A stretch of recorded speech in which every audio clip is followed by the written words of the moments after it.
We're also very pleased to be joined by Mellissa Bradley, who is the program coordinator of Water Sensitive SA. So Mellissa is a strong advocate for the creation of more livable cities and towns through the delivery of new developments that incorporate integrated water management objectives and also best practice water sensitive urban design. Mellissa has more than 20 years experience working across various aspects of engineering, development, planning, and capacity building, which has really brought her to her current role as the program manager of Water Sensitive SA. Now, Mellissa will discuss a little bit about how the reintegration of water back into the public urban landscape provides microclimate sort of cooling benefits that create better places for us to live and work. So how do projects like this not only continue to give positive aspects toward like the city of Marion and our councils, but overall in terms of making sure we have better places for us as we go into a more warming climate. Mellissa? We've got a partner in the Water Sensitive SA in the CRC for Water Sensitive Cities. So they're a national research body who specialise, I suppose, in these water sensitive city transitions. Like, what is it going to take to get our cities to this sort of new state that we want to be in, where we've got integrated water and we've got cooler cities and there's more ecological value in our water systems. So part of what I'll talk about today will draw on some of their work and all adapting some of their work as well. So yeah, I just wanted to acknowledge our partners, and the CRC are a new partner. Just wanted to, in terms of livability and green blue cities, we just need to be mindful that I know City of Marion, like a number of councils around Adelaide, are probably some of those inner city councils are going to be popular areas for urban infill in the future. And places like Oaklands are going to be really important refuges for the community in terms of like providing that nice, cool outdoor space when private outdoor space is becoming less and less available. And we're just something that the work that the CRC have done, and working with Monash University, they've worked out that there's a threshold temperature in Adelaide. Every city's got its threshold temperature at which mortality rates start to increase in a sort of extreme heat situation. In Adelaide, we've got 43 degrees, and once we hit 43 degrees, mortality and morbidity rates start increasing at about 2 to 10%. Other cities is actually a little bit lower. We must have a bit more resilience here. We can cope with the heat a bit more than other places. I think in some cities it's 39, and 41, but we can handle 43. But that said, we still need to manage how our city is growing and how we're going to adjust to the new sort of, I suppose the new development form and how we can provide those refuges. So what the Monash group, who are part of the CRC for Water Sensitive Cities, did a vulnerability assessment of all cities around Australia in terms of how vulnerable they are in extreme heat situations. So you can see the areas sort of to the north and the south of the city that are sort of the more built up areas are the ones that are often more vulnerable. The vulnerability is based on demographics, so a lot of, where are some of the older people, where there are aged living facilities, also sort of other demographics about income, ability to be able to have your air conditioner going all day if you're at home, or having to turn it off because you perhaps can't afford to have it running. And if you have a look, the Oaklands wetland is situated in this little pocket of that zone. So these are done on postcodes, and you can see that community, based on those factors of age, etc., is really in that sort of moderate to high area for the vulnerability in terms of a heat wave. So again, that parkland is going to provide a really, really great resource to that community. And so this is the basis of really trying to build the argument for better investment in urban greening and better water management. So in terms of what we want to do, both Glenn and Rob have covered off on some of these principles, but we really need to start reintegrate water back into the environment so that it is available to provide those cooling benefits. And obviously some of the factors that Rob spoke about is protecting the streams and using that water that's fit for purpose. But I'm really going to focus on that sort of urban heat, urban cooling. So if you have a look, if you imagine this here is the water body that the wetland, the sort of Oakland's wetland provided.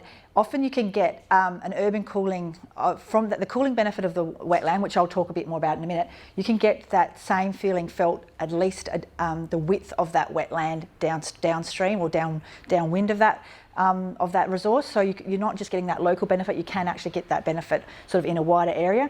So getting those spaces dispersed through in the community, like Glenn showed us his other parks that are irrigated throughout the city of Marion area, they're going to provide those other cooling refuges for those sections of the community as well. But I just wanted to highlight a few things that have coming out of the research, because it's things that we're really overlooking in terms of our planning of our cities. If you think in a heat wave, so if you think of the increased vegetation cover in a heat wave, you increase your vegetation cover by 10%, it can give you a 0.2% degree cooling, so perhaps that's not a huge amount, but if you can increase it by 100, you're going to get a degree cooling. And they all add up. If we're looking to get, between 1 to 2 to 4 degree cooling over our city, it's going to really be felt in those extreme heat events. So it might not be, on the average day, but the extreme events is where we're going to feel it. We also think if you have a look at your irrigated public open space, so we looked at what Glenn showed us some of the space, and so did Rob. If you look at your park cooling, so your typical light irrigation, you can get about a 1 degree cooling of your air temperature. But if you have a heavy irrigation, you can achieve up to 2.5 degrees cooling of your air temperature. So all of these things, if council can afford to irrigate their parks with their alternative water, they're going to provide that cooling heat, that cooling benefit for those local communities. So that's just one of my favourite pictures that from the city of Marion. But also it just shows you that we're really activating the space and providing that resource, that active space for community. So in the last couple of days, we've had a young graduate, and I want to acknowledge Ruby Wake. She's been working with us, and she's used the CRC for water sensitive cities have a microclimate model. They have what they call a water sensitive cities toolkit. And there's one that you can actually use to help you with your design, so that you can take your existing landform and you can use just satellite imagery, and you can overlay your design of your proposed water sensitive urban design treatment, whether it's a wetland or a rain garden or more trees. You can overlay that, and you can compare the land surface temperature and see how it can actually change over the time, and how you can get that urban cooling benefit. So what she did was she took the design of the wetland. So she basically started off with that image back from when you had the Driver Education Centre. She recoded what the land use here was. So the satellite imagery is taken into the model, and it automatically, based on some data from the City of Port Phillip in Melbourne, where they've taken data of land surface temperatures of a range of different surfaces, the model can just look at the imagery and say, okay, yeah, I know what, on an extreme heat day, I know what the temperature of that site on average will be, and it runs it into the model. So what Ruby did was, we know that this area is fully irrigated, so she's modelled that this area is irrigated. She's modelled the wetland through the space, and pockets between the park were also irrigated, and that's with your alternative water, I presume, yeah. So they're irrigated through here. So she modelled that. Just to be clear, she didn't model what was happening up in this area. She wasn't sure which model, which coating to give it, because there's coatings for asphalt and there's coatings for open grass, but that was sort of moved to a gravel, so we kind of kept it as asphalt because the coating, we couldn't to find the right coating. So just when you see the results, just be mindful that it really is just this area here that is being put through the model. Okay, so what she did, so just recapping, so these are the land cover codes that you can give them. So she's basically changed everything here to a surface wetland, even though we do know this is a pond here, Rob. So I do acknowledge that that probably should have been coded as a pond, but it's all been coded as a wetland. Very similar results, she does assure me. And then this area here has been coded through as irrigated grass. And if you can see here the difference, so we've it's run back through the model. Actually, I want to go to a different one first. Oh no, I'll go there. So she's run that through the model, and you can see these are high temperatures. They're land surface temperatures, so it is expected to be 61 degrees on the land. It's obviously not when you're standing there, the ambient temperature, but the land surface temperature can get up to 61 degrees up and around these areas where there is the concrete paths. But you can see on that extreme heat day, you're going to get a 30 degree. A lot cooler down over the wetland and over in the irrigated areas. So you can see that was the park beforehand, the profile of the heat profile, and that's what it's going to look like now as it's operating. So that's a significant difference. And if you have a look at this one, this image is the actual change in the land surface temperature. So you've got a scale from increase to by 10 degrees to a decrease by 10 degrees. And where it's black, the model just, once you get past minus 10 degrees difference, it moves into a black zone. So the black means it's greater than 10 degrees, but I'm sorry, I can't tell you if it's 15 or 20, but it's more than 10.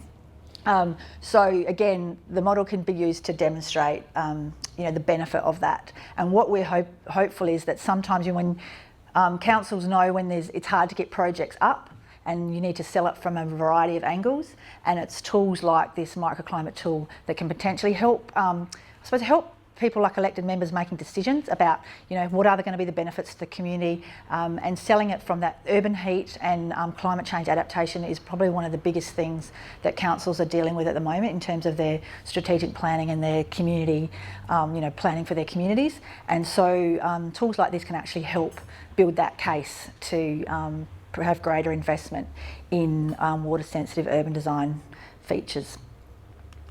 And I just wanted to, I know some of you are probably you may not be do projects at the sort of like the landscape scale. So I just wanted to pull a couple of bits of data out for your sort of hardcore ABN people who are more at the housing sort of lot scale, just to see how some of this data from the research can benefit at that smaller scale. They've done some testing around green roofs.